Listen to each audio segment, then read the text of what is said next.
मुख्यमंत्र्यांनी आज आणखी एक महत्त्वाची घोषणा केली। अपात्र लाडक्या बहिणींकडून सरकार पैसे वसूल करणार नाही असं मुख्यमंत्र्यांनी स्पष्ट केलंय। योजनेचा लाभ घेणाऱ्या 14,000 पुरुषांकडून मात्र पैसे वसूल केले जाणार आहेत। मुख्यमंत्री लाडकी बहीण योजनेचे सुरुवातीला 2,47,00,000 लाभार्थी होते। केवायसी बंधनकारक करून निकष तपासायला सुरुवात झाल्यानंतर लाभार्थ्यांची संख्या ही 1,66,00,000 येऊन ठेपली। लाडकी बहीण योजनेतून 81 लाख महिलांना वगळण्यात आलं। मात्र असं असलं तरी त्यापैकी अपात्र ठरलेल्या महिलांकडून लाभाचे पैसे वसूल केले जाणार नाहीत। मात्र ज्या 14,000 पुरुषांनी योजनेचा लाभ घेतला त्यांच्याकडून लाभाची रक्कम वसूल केली जाणार असल्याचं फडणवीसांनी स्पष्ट केलं।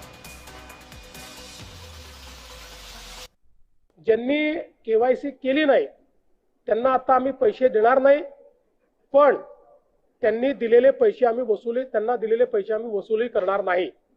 मात्र 14,000 ज्या पुरुषांनी पैसे घेतलेले आहेत त्यांच्याकडनं मात्र पैसे हे वसूल केले जातील।